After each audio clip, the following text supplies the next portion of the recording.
Welcome to lesson 2 of solving linear equations. So the first screen is going to take a look at what we did yesterday and add a little bit of what we did in the previous unit.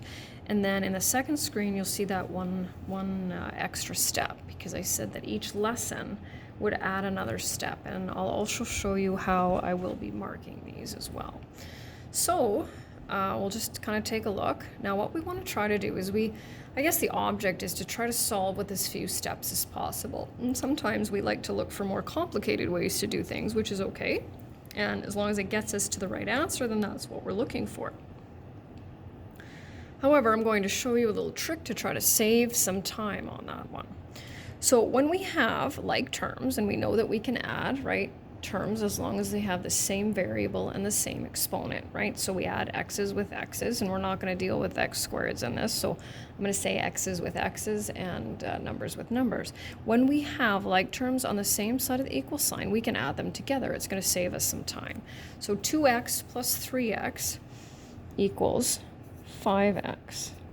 Okay, now what I just wrote there was a question that you got yesterday. So there was that kind of one little extra step that kind of combines what we did in the last unit with what we're doing with this unit, right? So we need that x by itself. What do we need to do to both sides of the equation? Well, we'll divide both sides by 5. Okay, 5 divided by 5 is 1, and x equals 2, and we don't want to forget our solution set. Right? Now I'll show you this. So when you write your first quiz, each and every time that you need to add or subtract something, right? So in this case, we divided both sides by 5. You get a mark for that.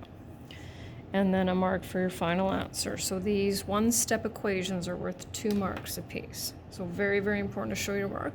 And we will be solving in the next, I guess it'll be last 2 units of the semester. Then I don't give you a mark anymore. I don't expect it, but it's important that you understand the process, okay? So now with this second one, we've got like terms on the left side and like terms on the right side. So we'll start with the left side. So 7 minus 3 is going to give us 4. And 5a minus 9a will give us negative 4a. And remember to use your calculator, if you need to, use your calculator. Okay, so we want to get a by itself. So we're going to divide by the numerical coefficient, right? That's with that variable. That's what we do. We're going to leave our a on the right side. And a is negative 1. Getting a little bit longer here. Oh, can I make it fit? There we go. All right. So 1 plus 2 is 3, plus 6 is 9, n. 10 plus 26 is 36. Divide both sides by 9. N equals 4. Okay. Moving on down here. They're getting a little bit longer. Okay, so 12m plus 4m is 16m minus 6m is 10m. And 6 plus 9 is 15 minus 10 is 5. So then we do this. Well, wait a second. 5 divided by 10, that doesn't work. Think we're going to be allowed fractions? Absolutely. Simplified, proper, or improper form. And honestly, if we put half in for m, so half of 12 plus half of 4 minus half of 6 would equal 6 plus 9 minus 10. That's how it works. Okay, and then the last one on kind of a review of what we did in the previous lesson. So negative 2 plus 8 is 6, minus 3 is 3, plus 1 is 4. 7a minus 9a is negative 2a. Divide both sides by the numerical coefficient, and we are done. Okay, so now we're ready for an additional step. So this one's called solving equations using more than one step. So we always need to show all the steps in this blue unit. So now we're going to have to deal with 2 concepts, right? So we need that x by itself. Well, the 2 is in our way, and so is the negative 3, right? So you might be saying to yourself, well, should I divide both sides by 2 to get rid of that? first, or should I add 3 to both sides? Well, let's do a little experiment here. I'm gonna move that out of the way, okay? I'm gonna put that equation back up there. So 2x minus 3 equals 7. Let's see, if we divided both sides by 2, we would get x minus 3 over 2 equals 7. Oh my goodness sakes, that doesn't, Let's see. So that's dividing by 2 first.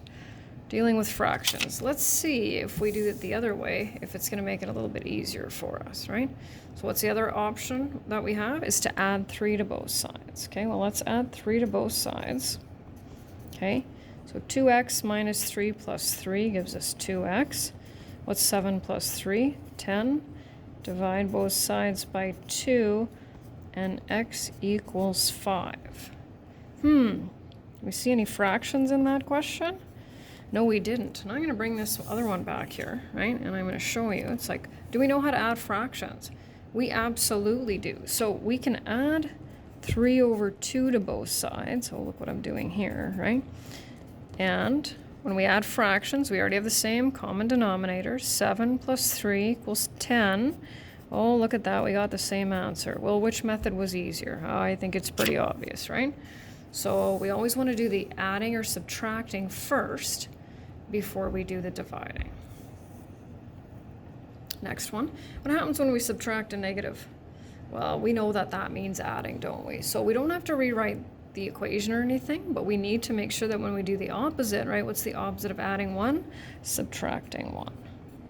So then we have negative 4m minus 16. Divide both sides. Oh shoot, I forgot my equal sign. That's no good. That's better. And then m equals 4. There we go. And might as well show you here. So we've subtracted 1 on both sides. That would be a mark. Dividing both sides by negative 4, that's another mark, and then a mark for your final answer, right? And you'll see when we add another step, they'll be out of 4, right? Not a 5, and I think 6 is the highest it goes. All right, so subtracting 6 from both sides, right? We're going to do that first. 1, oh, look at that, we got another fraction, right? 1 over 6 is simplified, so we're good with that. Oops, there it is. Okay. So we're dividing here, so we're going to multiply first. So 3 divided by 3 is negative 1, and we're left with that one. And this is what we did yesterday, right? How did we get rid of that negative sign? We divided both sides by the numerical coefficient, which is negative 1. And feel free to stick that in there if you want, right? A equals 21. Solution set. The other option you have, and this is not a big deal, but if you see that when you multiply both sides by 3 and divide both sides by negative 1, you can do kind of a 2-in-1 step, and you can multiply both sides by negative 3 if you want. Well, here's where it starts to get maybe a little tricky. And like I said, the idea, or I guess the goal, is to make sure that we get that value for y, but if you end up needing more steps, then that's fine. So we need the variables on one side of the equal sign, doesn't matter if it's left or right, and then the numbers will need to be on the other side. So when I look at this equation, right, this time we have 2 terms with a variable in it, and I can see that my number is already on the right side. So instead of, because we've been pretty much moving everything over here up to this point, right, I'm going to take my negative 4y and I'm going to move it over to the other side. So what's the opposite of negative 4y? Positive 4y. 6y equals 12. Divide both sides by 6. Y equals 2. And the last one. Okay, now I've got 2 terms with a variable. Where are my numbers? My numbers are on the left. So I'm going to leave my numbers on the left, and I'm going to move my variables to the right. So what's the opposite of 6n? Negative 6n.